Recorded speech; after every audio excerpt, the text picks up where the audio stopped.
아멘. 할렐루야. 주일 저녁 예배에 이렇게 나오신 우리 모든 성도님들을 환영합니다. 에베소서 1장에서부터 3장의 말씀은 소위 이론편이라고 해서 복음이 무엇인지, 그리고 그 복음을 믿는 우리가 어떠한 존재가 되었는지에 대해서 말씀해 주는 말씀이 1장에서부터 3장 말씀입니다. 그 중에서도 가장 큰 주제가 있다면 아마도 성삼위 하나님께서 우리에게 주신 신령한 복일 것입니다. 성삼위 하나님께서 주신 신령한 복. 여러분, 그 성삼위 하나님께서 주신 그 신령한 복이 무엇이었습니까? 첫 번째는 성부 하나님께서 우리를 만세 전부터 택정하여 주셨고, 성자 예수 그리스도께서 우리를 위하여 대속의 십자가를 지셨으며, 성령 하나님께서 우리 안에 내주하셔서 우리로 모든 구원의 역사하심을 인치심으로 보증해 주셨다는 것이 바로 성삼위 하나님께서 우리에게 주신 신령한 복입니다. 여러분 믿으십니까? 여러분, 이 말씀을 제가 한 몇 달에 걸쳐서 했는데 우리 성도님들의 반응을 보니까 처음 듣는 것처럼 이렇게 표정을 지으시군요. 이렇게 복음과 그 복음의 은혜에 대한 말씀을 이론적으로 같이 나누었다면 4장부터는 실천편이라고 했습니다. 그래서 그 주제, 첫 번째 주제는 두 가지였어요. 연합과 거룩함이에요. 같이 고백합시다. 연합과 거룩함. 말씀은 우리 교회 공동체를 향해서 먼저 이렇게 얘기합니다. 성령이 하나 되게 하신 것을 힘써 지키라. 연합이에요. 힘써 지키래요. 성령님께서 하나 되게 하신 것을 힘써 지키라는 거죠. 그리고 12월, 1월 두 달에 걸쳐서 보았던 것은 거룩함이에요. 우리는 이 거룩함에 대해서 송구, 영신이라는 주제에 맞춰서 같이 보았죠. 여러분 기억하실 겁니다. 무슨 말씀을 하셨습니까? 한마디로 정의하면 이겁니다. 옛사람을 벗어버리고 새 사람을 입으라 라는 말씀이었습니다. 특별히 우리가 가지고 있는 옛사람의 습관들을 세 가지를 보았는데, 그 첫 번째는 뭐냐 하면 허망한 것을 따르는 삶의 모습이 있었다는 겁니다. 두 번째는 마음이 굳어져 있다는 거예요.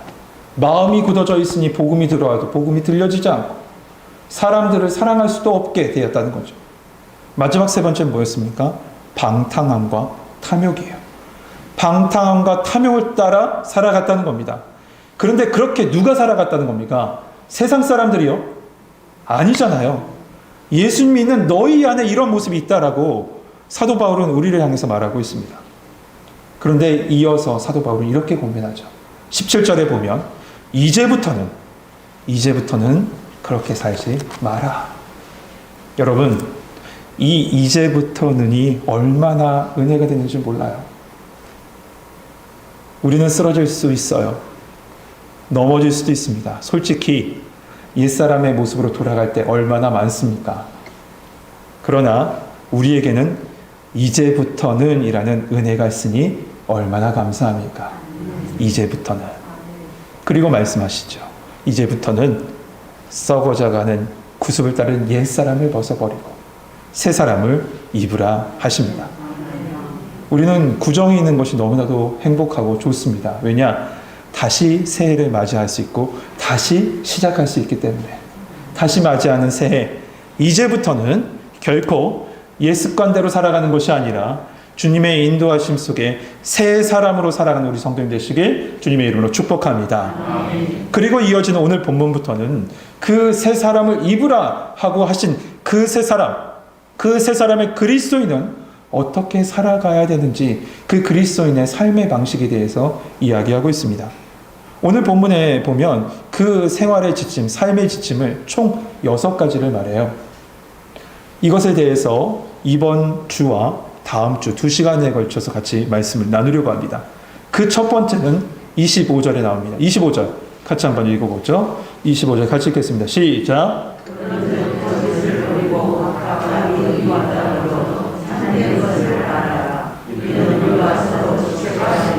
아멘. 첫 번째는 거짓을 버리고 참된 것을 말하라 라고 하고 있어요. 옛날에 미국에서 있었던 일입니다. 항상 자기밖에 모르는 노신사가 있었어요. 근데 그 신사가 기차에 딱 올라타서 제일 좋은 자리에 딱 앉았습니다. 지금이야 이 자리가 지정되어 있지만 당신은 앉는 대로 그냥 앉았으니까요. 그러니까 좋은 자리에 앉아놓고요. 옆자리에 누가 오는 것이 불편해서요. 그 옆자리에다가 여행 캐리어를 딱 떡하니 올려놓은 거죠. 다른 사람이 못 앉게, 앉지 못하게, 편하게, 조금이라도 편하게 가게 하기 위해서요. 그런데 기차가 막 떠나가려고 하는 순간 같은 칸에 소년 하나가 딱 뛰어 올라온 거예요. 그리고 그 소년, 이 노신사에게 가서 그 소년이 이렇게 얘기합니다. 옆에 앉아도 되겠습니까? 그러자 이 노인이 어떤 사람이라고 했어요? 자기밖에 모르는 사람이라고 했죠. 그래서 그 소년에게 이렇게 얘기해요. 자리 있어. 내 친구 곧 올 거야. 그러자 이 눈치 빠른 이 소년, 참 눈치 빠르면, 네. 눈치 빠른 이 소년이 이렇게 얘기한 겁니다. 제가 그분이 오실 때까지 잠깐 앉아 있을게요 하고 냅다 캐리어를 뺏은 다음에 그 자리에 딱 앉아버리고 캐리어를 안고 있었던 거죠. 그런데 바로 그때 기차가 당신은 기적을 울렸잖아요. 기적을 울리면서 기차가 천천히 가기 시작한 거예요. 서서히 움직이기 시작합니다. 그러자 소년이 어떻게 했냐면 그 여행용 캐리어를 밖으로 던져버렸어요. 그래서 이 노인이 놀래가지고 아니 도대체 너 뭐하는 놈이야?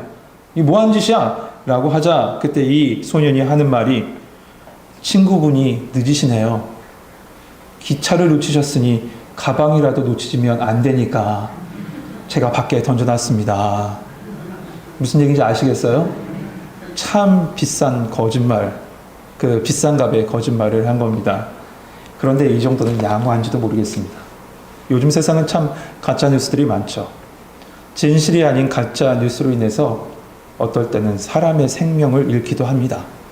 그런데 이것에 대해서 책임을 물으려고 하면 사람들은 이렇게 얘기해요. 내가 그냥 들은 얘기를 한 건데 뭐가 내가 문제가 됩니까?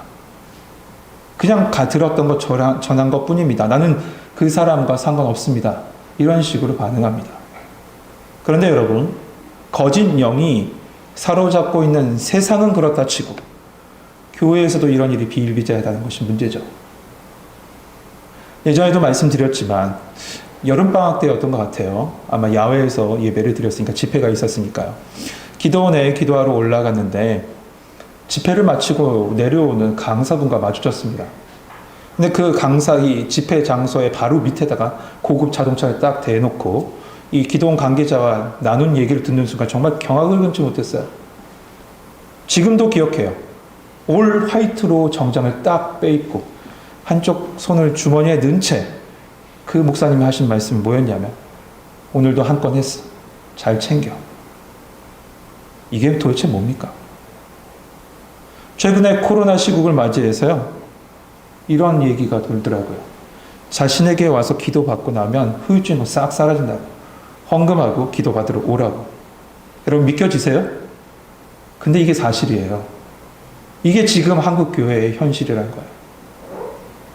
이것은 예수님을 들어서 장사하는 것이지 진짜 복음 아닙니다. 거짓 복음이에요. 입으로는 복음을 외치는데 뒤로는 물질을 탐하고 있는 거짓의 앞잡이 노릇을 하고 있는 거죠.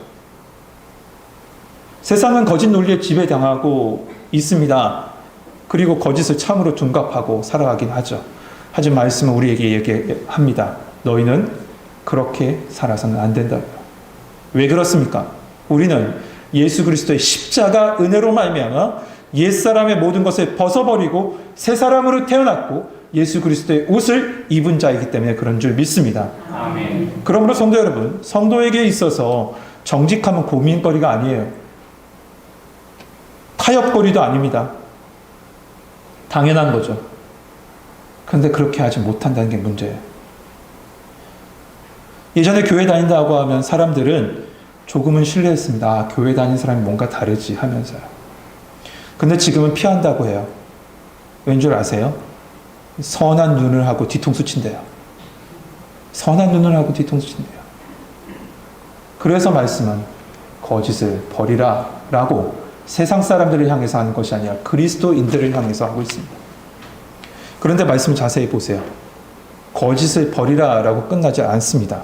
말씀은 한 걸음 더 나갑니다. 그런즉 거짓을 버리고 각각 그 이웃과 더불어 참된 것을 말하라. 거짓을 버리고 참된 것을 말하래요. 왜입니까? 이어지는 말씀 뭐라고 하고 있죠? 이는 우리가 서로 지체가 됨이라. 여러분 이 말씀은 연합이라는 말씀과 연결이 돼요. 여러분, 우리 모두는 그리스도, 교회의 머리 대신 예수 그리스도 안에서 각 지체로 불러주신 줄 믿습니다. 근데 이 공동체 안에서는 항상 거짓된 것이 있지 말아야 되고 진실한 말을 하는 것이 너무나도 중요해요. 왜인지 한번 생각해 볼까요? 우리가 지체라고 했을 때 이런 비유를 한번 들어보죠. 앞에 위험한 물건이 있어요. 장애물이 있습니다. 눈이 그것을 봤습니다. 그런데 발하고 사이가 안 좋아요. 발하고 사이가 안 좋아요. 그래서 눈이 못 본 척하고 시그널을, 안전하다는 시그널을 보내요. 그러면 발은 어떻게 해요? 터벅터벅 걸어가다가 그것에 걸려 넘어져요. 그럼 발이 다칩니다. 그럼 발만 다칩니까? 온몸이 다 아프잖아요. 여러분 경험하셨죠? 새끼 발가락만 아파도 얼마나 온몸이 다 쑤시는지요. 여러분, 거짓은 온 교회를 상하게 하기 때문에 절대로 교회 안에서는 거짓은 없어야 되고 진실한 교제만 있어야 될 줄 믿습니다. 첫 번째로 그리스도인의 생활 방식, 거짓을 버려버리고 참된 말을 하라는 겁니다. 그리스도인의 삶의 방식 두 번째는 26절에서부터 27절에 나옵니다. 같이 한번 읽어보죠. 26절, 27절 말씀 같이 읽겠습니다. 시작.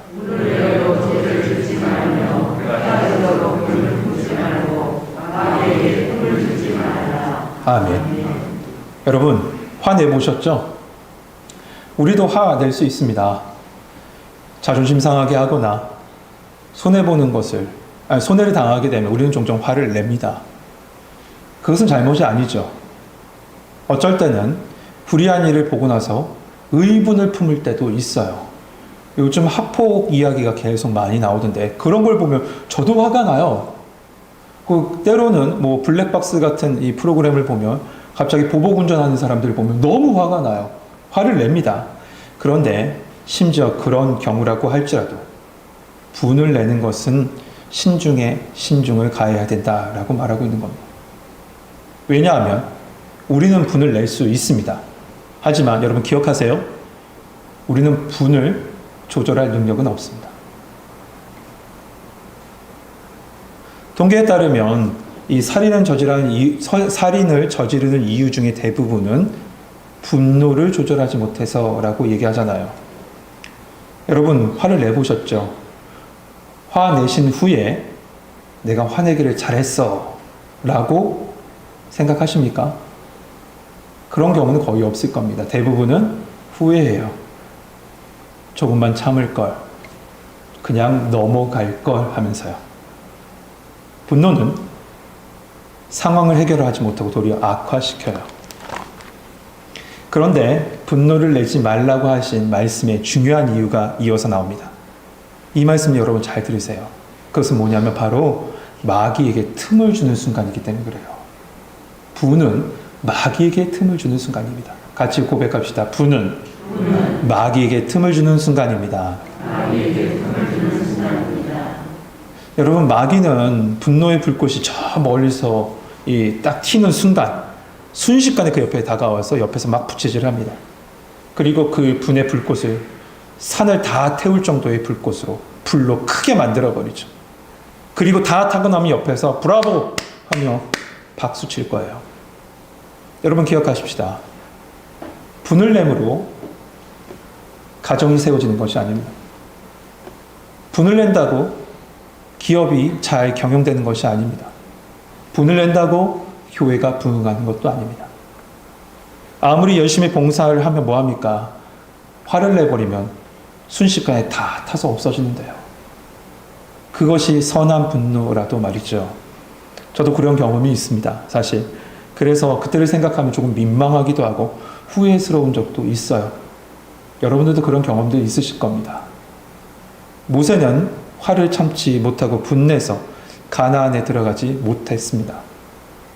잠언 16장 32절에 보면 노하기를 더디하는 자는 용사보다 낫고 자기 마음을 다스리는 자는 성을 빼앗는 자보다 나으니라 라고 했습니다.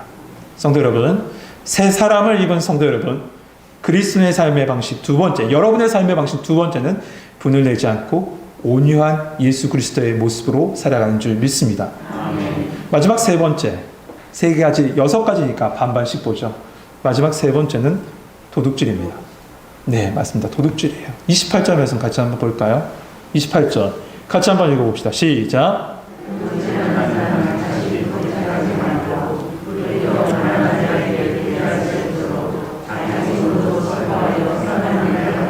아멘. 여러분, 이 말씀의 시제를 보면요, 이 모든 내용이 과거형이 아니에요. 현재형으로 쓰여 있습니다. 그렇다는 것은 무엇을 얘기합니까? 여전히 예수 그리스도를 믿는 사람들 가운데 여전히 도둑질하고 있는 사람이 있다라는 거죠. 분명히 예수님을 믿어요. 그런데 옛습관대로 살아가요. 여러분, 이 말씀을 들었을 때, 마지막 세 번째 이 말씀을 들었을 때 나와 상관없는 말씀이니 패스라고 외치지 않으셨습니까? 저도 맨 처음에 말씀을 읽는데 패스라고 한 적이 있습니다. 그리고 그랬습니다. 분명 좁은 의미에서는 상대방의 물건을 빼앗는 것, 그 행위를 도둑질이라고 할 수 있을 겁니다. 하지만 넓은 의미에서 본다면 우리 안에 있는 무언가 꺼리끼는 것, 부정직한 행위들, 그것이 모두 다 도둑질에 다 포함이 될 겁니다. 성경에 있는 구약과 신약 성경을 막론하고 도둑질 하지 말라는 말씀이 자주 등장합니다. 우선 10계명만 보십시오. 8계명은 도둑질 하지 말라입니다. 그리고 구약 성경 레위기, 신명기, 잠언에 반복적으로 도둑질 하지 말라라고 나와요. 그럼 신약 성경은 어떻습니까? 예수님께서 직접 말씀하셨어요. 마음속에 있는 죄의 목록을 얘기하셨을 때 그 가운데 도둑질이라는 얘기를 하셨습니다. 사도 바울도 마찬가지죠. 사도 바울도 유대인들을 고발할 때 이렇게 얘기합니다. 도둑질 하지 말라는 너희가 어떻게 도둑질하고 있냐.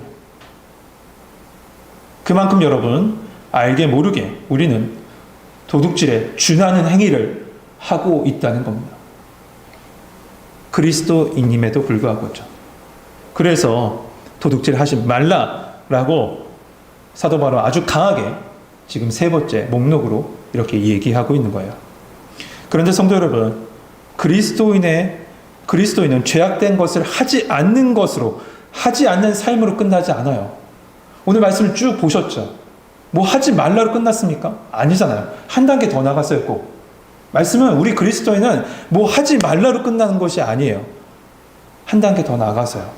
더 나가야 될 것이 있어요. 오늘 말씀도 마찬가지인데 무엇 하라고 말씀하시냐면, 말씀 한번 보죠. 28절에 도둑질하는 자는 다시 도둑질하지 말고 돌이켜 가난한 자에게 구제할 수 있도록 자기 손으로 수고하여 선한 일을 하라라고 합니다. 하지 말고 해야 될 것이 있어요. 어찌 보면 도둑질하지 말라는 소극적인 명령입니다. 그런데 이어지는 적극적인 명령, 하나님께서 우리에게 하신 적극적인 명령이 나오죠. 뭡니까? 가난한 자에게 구제할 수 있도록 자기 손으로 수고하여 선한 일을 하라는 거예요. 여러분, 이 말씀은 우리의 삶의 방식을 송두리째 바꿀 수도 있습니다. 왜냐하면 일의 목적과 기업의 경영의 목적이 완전히 바뀌어지기 때문에. 그 목적이 뭡니까? 가난한 자를 구제할 수 있도록 선한 일을 하라라는 거예요. 신명기 15장 11절 말씀에 보면 땅에 언제든지 가난한 자는 그치지 아니하겠으므로 내가 내게 명령하여 이르노니 너는 반드시 내 땅 안에서 내 형제 중에 공고한 자와 궁핍한 자에게 내 손을 펼쳐다라고 했습니다. 여러분, 가난하고 공고한 자에게 손을 펴면요, 그 펼쳐진 손에 하나님께서 채우실 줄 믿습니다. 결국 이렇게 가난한 자에게 손을 펼 수 있다는 건 무엇일까? 이것은 바로 모든 것이 하나님의 것입니다. 하나님이 나를 살아주십니다라는 믿음의 고백 속에 손을 펼 수 있는 겁니다. 그런데 여러분, 여기서 한 걸음만 더 나아갑시다. 오늘 말씀 속에 선한 일은 분명 물질적인 구제를 염두에 두고 하신 말씀이에요. 그런데 이 말씀 속에서 우리는 영적인 가난함 속에 있는 사람들을 생각해 봐야 합니다. 그렇다면 이 말씀 뭡니까? 그들이 영적인 갈급함과 가난함 속에서 해방할 수 있도록 모든 수고를 다하여 선한 일을 하라. 곧 복음 증거하는 일에 힘쓰라. 라는 말씀도 내포해 있는 말씀인 거죠. 사랑하는 성도 여러분, 그리스도인의 삶의 방식을 오늘 말씀을 통해서 우리 한번 생각해 봤습니다. 먼저 세 가지를 봤어요. 첫 번째, 새 사람이 된 그리스도인은 거짓을 물리쳐야 돼요. 두 번째, 새 사람이 된 그리스도인은 분을 내어 마귀에게 틈을 주어서는 안 됩니다. 마지막 세 번째, 새 사람이 된 그리스도인은 가난한 이웃에게 손을 펴서 영과 육의 양식을 나눠줌으로 그의 영과 육을 살릴 수 있어야 합니다. 여러분, 이러한 그리스도인이 되기 위해서 우리 모두 함께 기도하며 나아가신 성도님 되시길 소망합니다. 이렇게 제가 목요일날 성경을 다 써놨습니다. 그리고 말씀을 다 묵상하고 계속해서 이렇게 선포해야 되겠구나 묵상하는데 이게 결론이 아닌 거예요. 마음에 너무 짐이 무거웠습니다. 하나님, 참 그리스도인이지만 거짓을 물리치며 살아가기 너무 힘들고 분을 참아내기도 너무나도 힘들고 하나님, 가난한 이웃에게 손을 펴는 것도 복음을 전하는 일도 참 힘듭니다. 라는 기도를 가지고 이 말씀을 가지고 기도했는데 말씀을 다 마치고 저에게 마지막으로 주신 말씀, 그래서 연필로 썼던 마지막 구절은 이겁니다. 이 모든 것 내가 하는 게 아닙니다. 내 안에 계신 성령님께서 그렇게 살아주실 줄 믿습니다. 하나님이 이렇게 살게 해주셔야 돼요. 내가 이렇게 살아야지 해서 살아갈 수 있는 것이 아니더라고요. 저도 그랬고 성도님들도 다 그럴 겁니다. 하나님이 그렇게 살아줘야 되고 성령님이 그렇게 이끌어 주셔야 되고 예수 그리스도께서 말씀 앞에 서는 여러분에게 순간순간마다 깨우쳐 주셔야 됩니다. 아멘. 여러분, 그런 은혜가 우리 처음교회 모든 예배와 이 예배에 참석한 우리 성도님들과 함께하길 소망합니다. 그때 모든 거짓이 물러갑니다. 그때 모든 화가 떠나가고 예수 그리스도의 온유함이 우리 가운데 지배될 줄 믿습니다. 마지막으로 가난한 자에게 복음을 전하며 그들을 섬기는 일을 우리가 열심으로 기쁨으로 감당하게 될 줄 믿습니다. 이러한 우리 처음교회 성도님들 되시기를 주님의 이름으로 축복합니다. 우리 찬양하면서 같이 기도합시다. 말씀 붙잡고 나 주님의 기쁨 되게